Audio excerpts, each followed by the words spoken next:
Hey, so I'm going to do the test review with you guys, and this is a copy of it, and we're just going to go through the answers, okay? And I'll give explanations. Number 1 asks, what do the dots on the Lewis structures represent? Well, your answer is C, valence electrons. Number 2, which element is the most stable and does not react? That's all of the elements on the very last column. This is column number 18 or group 18 on the periodic table. That would be neon. Which element is least likely to form an ionic bond? Well, it's not just an ionic bond, but which one's least likely to bond, period? It's going to be an element found in group 18 again with those noble gases. That's going to be argon. Now, if during the test you're not sure what the element symbol is and you're trying to find it fast, just ask me because I can help point you in the right direction to save you some time, okay? Number 4, a chemical bond that occurs when atoms share electrons. That's going to be covalent. A, co means together, so sharing electrons is covalent. Number 5, which of the following shows a correct chemical formula? You need to think about the charges and how the charges switch with each other. The one that has the correct charges is going to be aluminum chloride. Aluminum had a charge of a 3, chlorine had a charge of a 1, and they switched numbers. Number 6, how many electrons are usually needed in the outer energy level? That magic number is 8. 8 valence electrons for something to be stable. Number 7, what is the name of the binary compound made up of lithium and chlorine? Lithium is Li, chlorine is Cl. You're basically just naming it. So you don't have any nonmetals, so you don't use prefixes. I'm sorry, this is always a nonmetal, but the first element is a metal. That tells you that this is an ionic compound, so therefore you do not need prefixes because you have a metal present, and that means it's going to be C, lithium chloride. Don't forget that second one has to turn into IDE. When writing formulas, you're always, for ionic compounds, you're always going to write the symbol for what first. It's on the left side of the periodic table. They're metals, but what charge? It's going to be a positive charge. Number 9, which of the following is an atom that has gained an electron? By the way, most of these are your test questions, so pay close attention. Something that gains an electron, it's going to have more negatively charged things. It's going to be a negative ion. Okay?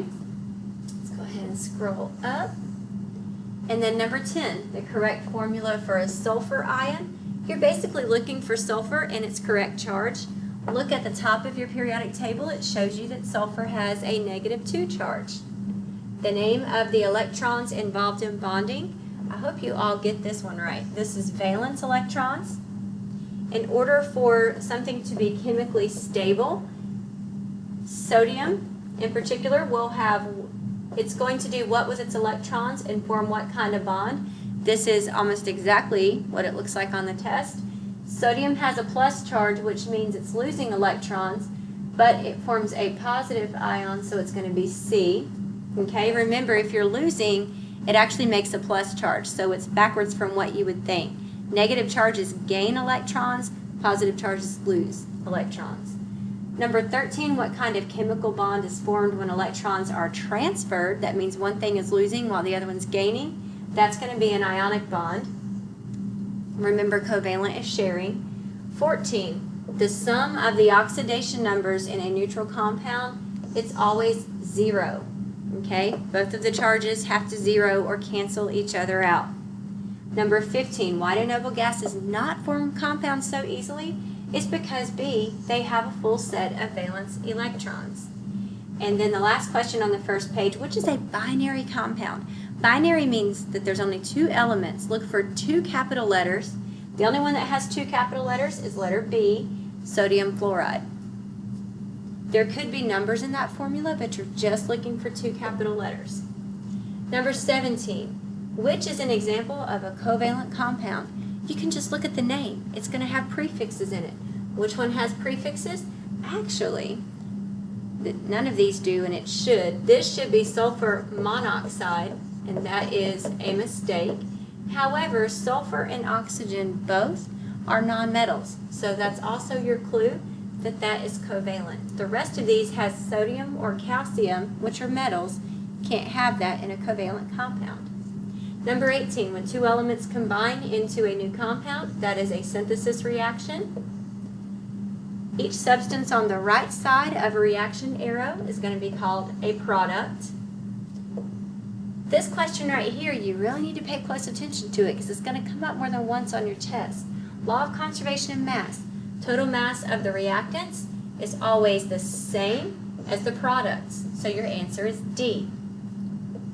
21 through 24, we are simply just identifying the reaction. Here we have two compounds and we have two other compounds on the product side. X and Y basically switch places. This is D, a double replacement.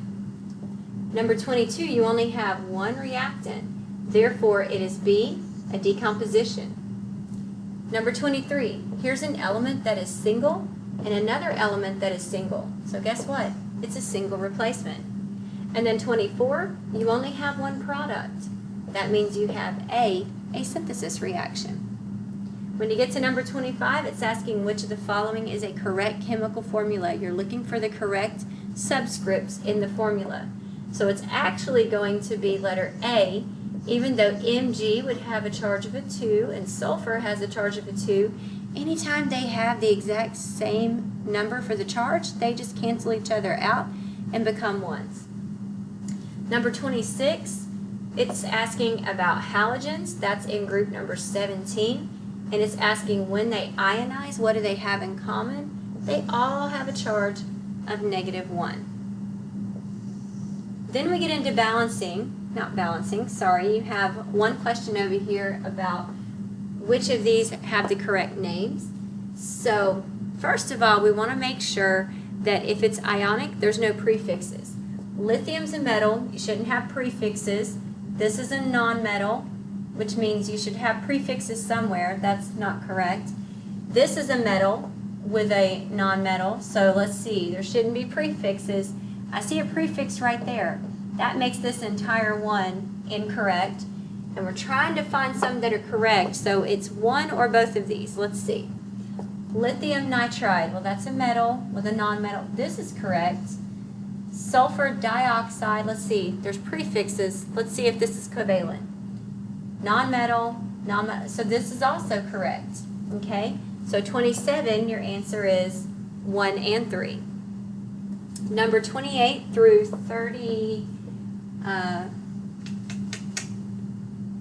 44 are just going to be balancing reactions, okay? So on your test, these are multiple choice answers. But for what we're doing right here, let's go ahead and try to work a couple of these out just to refresh your memory. So remember, when you're balancing a reaction, you want the same amount of reactant atoms as you have product atoms.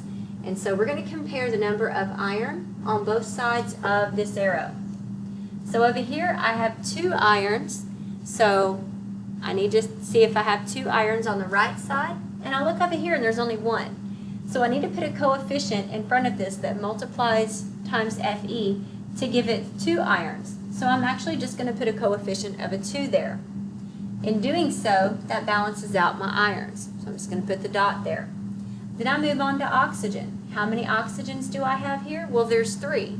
Well, how many do I have in this formula? There's not a number. It's understood when that's the case that there's only 1. So I need 3 oxygens over here also. To get them to both equal 3, I need to put a 3 in this blank. And remember that 3 is going to distribute to every number in the formula, not just the oxygen. Well, that makes my oxygens balance, and now I move on to the H's. Well, on the left side, the product side, I have 2 H's. On the product side, I have 3 times 2, which is 6 H's. So they're not balanced yet. I have 2 H's on the reactant, 6 H's on the product. I need 6 over here also. What times 2 equals 6? A 3. So now everything's been balanced, which means in this blank it's going to be a 1. If this were a multiple choice question on the test, your answer would be the selection that has 1, 3, 2, 3. as your answer. It's just going to give the coefficients just like that. Let's do another one. This one is not going to be one that you're going to see on a test, so I'm going to skip number 29, and I'm going to move to number 30. Okay? So number 30, I'm looking at BA. On the reactant side, I only have one. On the product side, I have 3 bariums. So I want to have equal amounts. I'm going to put a 3 in my blank here to make 3 bariums on both sides, and then I'm going to move on. I'm looking at my chlorines, and I see that in the formula, there's 2 chlorines. But I have a 3 in front, so I have to incorporate that now and make sure that this 3 multiplies times everything, not just the barium that we had balanced, but also the chlorines. So now there's 6 chlorines. On the product side, how many is in sodium chloride? Only 1, but I need 6.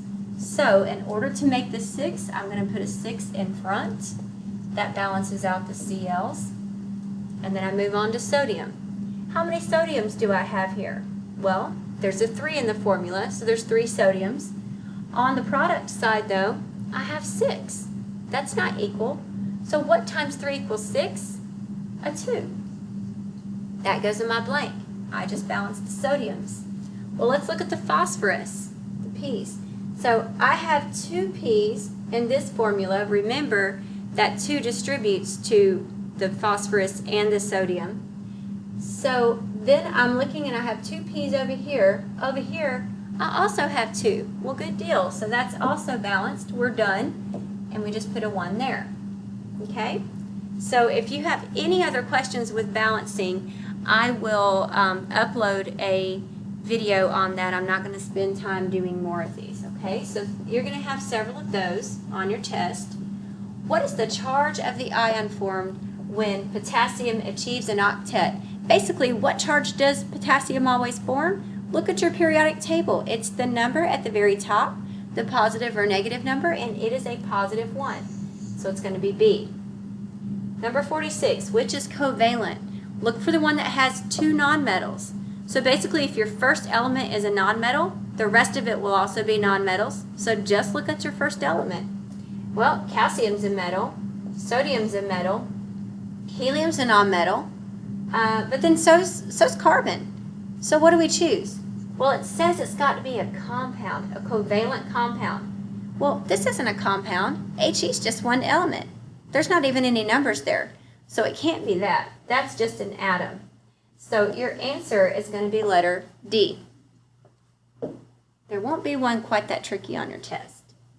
Okay, number 47 is asking about, it's going to give you a formula and it's going to ask you a name. Well, on your test, all of this is multiple choice.